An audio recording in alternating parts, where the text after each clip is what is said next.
राहुल गांधी कह रहे हैं कि महाराष्ट्र में हमारे साथ बेईमानी हुई, वोटर लिस्ट हमने ये मांगी तो लेकिन नहीं। हमारे लीडर आज से थोड़ी बोल रहे हैं, और सही में वोटर लिस्ट मांगा गया, नहीं दिया गया। आप यदि वोटर लिस्ट नहीं देंगे हमें, तो ये तो डेमोक्रेसी का हनन है, लोकतांत्रिक व्यवस्था का हनन है।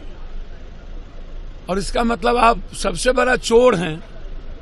चुनाव आयोग से बड़ा चोर और पक्षपात तो कोई हो नहीं सकता। चुनाव आयोग ने चोरी की है और चुनाव आयोग के खिलाफ आर पार की लड़ाई लड़नी होगी।